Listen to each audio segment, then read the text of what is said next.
अध्यक्ष महोदय, धन्यवाद, आपने मुझे बोलने का अवसर दिया। बहुत गंभीर स्थिति है और संवेदनशील मुद्दा है, और जैसे कि मेरे पूर्व वक्ताओं ने भी कहा है, मैं पहले ही ये स्पष्ट करना चाहती हूँ कि माननीय श्री ओम बिरला के प्रति व्यक्तिगत रूप से मेरा कोई आक्रोश या विरोध नहीं है। Sir, there is nothing driven out of personal grievances, but it's certainly our expectations of the Honorable Chair and the values and principles of fairness and impartiality with which is integral to the functioning of the Chair. Sir, काफ़ी चर्चा। देखिए, opposition का ही एक माननीय सदस्य बोल रही है, आप सब लोग अपना विषय बुलाते चला गए। Please be seated, all the members request, please be seated, please be seated. क्या कर रहे हैं आप? एक महिला सांसद बोल रहे हैं। टाइम मत काटिएगा प्लीज मेरा। हाँ, नहीं टाइम नहीं, आप बोलो, बोलिए। आपका सहयोगी को बोलिए बैठने के लिए। सर, हमारा तो अकेला चलो है, तो अकेला चलो है। अच्छा, ये भी ठीक है। अध्यक्ष महोदय, धन्यवाद, आपने मुझे बोलने का मौका दिया। और बहुत गंभीर स्थिति है, संवेदनशील मुद्दा है, और जैसे कि पिछले प्रवक्ताओं ने भी बोला है, मैं पहले से ये स्पष्ट करना चाहती हूँ कि व्यक्तिगत तौर से श्री ओम बिरला जी के प्रति मेरा कोई आक्रोश या कोई विरोध नहीं है।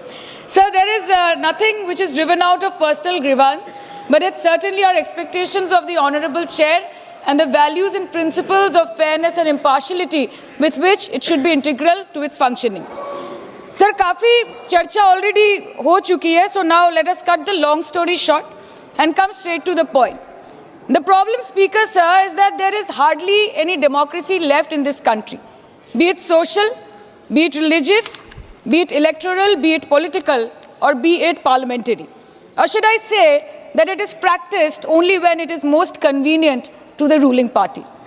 सर, 2014 के पहले सदन कैसे चलता था उस पर मुझे ज़्यादा ज्ञान नहीं है, क्योंकि मैं तब वहाँ थी नहीं।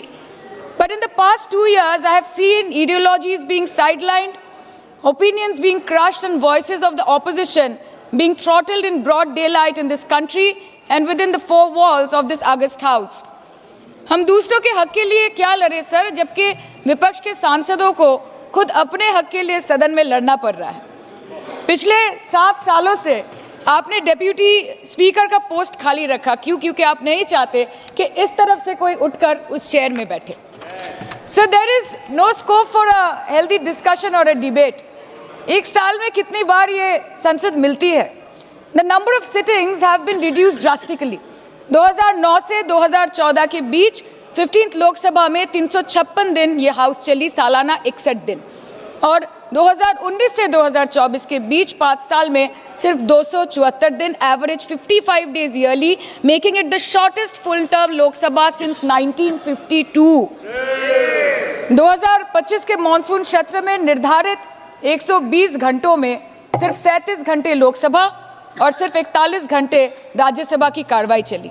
2025 में टीएमसी के राज्यसभा के माननीय सांसद श्री डेरेक ओब्रायन जी ने प्राइवेट मेंबर्स बिल के माध्यम से ये प्रपोज किया कि एटलीस्ट सालाना 100 दिन ये सदन बैठे।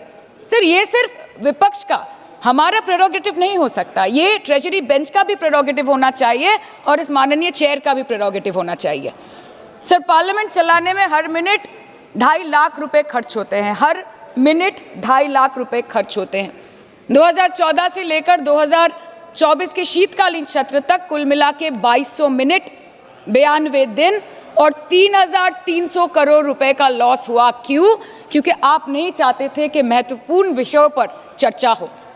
अध्यक्ष जी, ये चेयर का काम है निश्चित करना कि ये सदन चले, ये विपक्ष का काम है सवाल उठाना, और ये सत्ता पक्ष का काम है कि वो हर सवाल का जवाब हर उस इंसान को दे जिसके टैक्स के पैसे से ये सदन चलता है। परंतु ये बोलते हुए मुझे खेद है कि सरकार ने इस देश के पॉलिसी मेकिंग प्लेटफॉर्म को अपना एडवर्टाइजमेंट पोर्टल बना दिया है, and they are manipulating this honourable chair to silence the opposition and this august house to blow their own whistle, and they are trying to murder parliamentary democracy by rendering institutions toothless. Sir, CAG reports बनना बंद हो गई है. The number of CAG reports tabled in parliament has reduced from 53 in 2015 to merely 18 reports in 2023. Public accounts committee का काम क्या है sir? अगर रिपोर्ट्स ही नहीं बनेंगी, टेबल्ड ही नहीं होगी, तो पब्लिक अकाउंट्स कमेटी में जाएंगे कैसे, स्क्रूटिनी भी कैसे होगी? How will the parliament and the people of this country know about the irregularities, the wasteful spendings, inefficient contract management and substandard project implementation taking place in this country every day in each department? You have completely eliminated the concept of transparency and accountability. The BJP government merged the 92-year-old independent railway budget with the union budget 2017.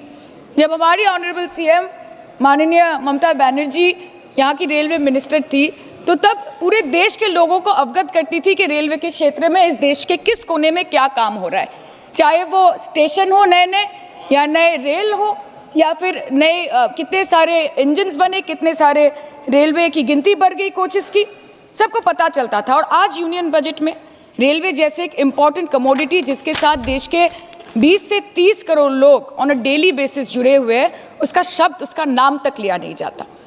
आप overnight रात के 12 बजे 1 बजे bills लेकर आते हैं, और सामान्य बिल्स नहीं सर, बिल्स जो लोगों का वर्तमान और उनके भविष्य के साथ डायरेक्टली जुड़े हुए हैं। Farm laws, Waqf, BNS, the Constitution 13th Amendment Bill 2025 which says removal of ministers on detention, changing Manrega to VBG Ramji, and you expect us to read, research, review and rise to speak on it within 12 hours of it being brought?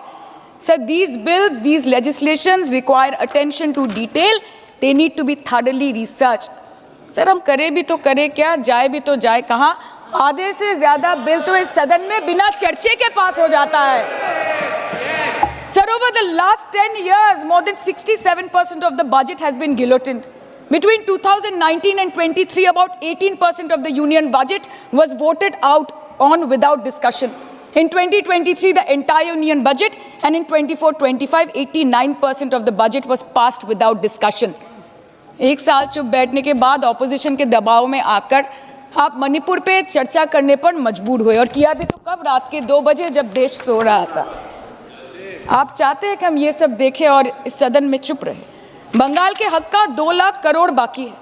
हर दिन कोई नया commission, कोई नई agency आ जाती है राज्य सरकार और रूलिंग पार्टी को डिस्टर्ब करने। इलेक्शन कमीशन के बलबूते पर लाखों करोड़ों वोटरों का नाम काट रहे हैं आप, और आप बोलते हैं कि हम इस सदन में आवाज़ ना उठाएं, इसका विरोध ना करें। आज SIR के चलते पूरे देश में 150 से ऊपर लोगों की मौत हो गई। BLOs ने आत्महत्या कर ली। आम आदमी को चिंता से, डर से दिल का दौरा आ गया। 105 साल की बूढ़ी माई से लेकर व्हीलचेयर पे बैठा एक विकलांग भाई तक, गर्भवती महिलाओं को हियरिंग के लाइन पे घंटों दर घंटे आपने खड़ा करके रखा। मतदाताओं के पहचान को, इस देश के मतदाताओं के पहचान को, 100 साल से इस देश को अपना घर, इस धरती को अपनी माँ समझने वाले हर धर्म, हर समुदाय के लोगों के आत्मसम्मान को दिन दहाड़े अपने पैरों तले कुचलने का काम किया है आपने, और आप कहते हैं कि हम विरोध ना करें और हम चुप बैठे। सर बाहर विरोध करते हैं तो FIR होगा, ED CBI होगी, कार्रवाई होगी, और सदन के अंदर प्रोटेस्ट करें तो सस्पेंड कर देंगे। सर हमारे साथी आज भी मकर द्वार पे बैठे हैं बाहर सस्पेंड होके। 2023 के विंटर सेशन में 141 ऑपोजिशन MPs को एक साथ सस्पेंड कर दिया गया था, और करने के बाद भारतीय न्याय संहिता लेकर आए एक नया क्रिमिनल लॉ जो पूरे देश के क्रिमिनल कोड के प्रोसीजर को बदल देता है, जो स्टेट्स के लॉ एंड ऑर्डर को डायरेक्टली अफेक्ट करता है। सर बाहर भी बुलडोजर चलाएंगे और सदन के अंदर भी बुलडोजर चलाएंगे। सर ऐसा नहीं होता है। ये ताकत की बुलंदी भी पल भर का तमाशा है सर, कि ये ताकत की बुलंदी भी पल भर का तमाशा है। जिस डाल पे बैठे हैं वो टूट भी सकती है, जिस डाल पे बैठे हैं वो टूट भी सकती है। इसलिए ख्वाब जरूर देखिए, लेकिन ख्वाबों में घर बना के रहने की गलती मत कीजिएगा।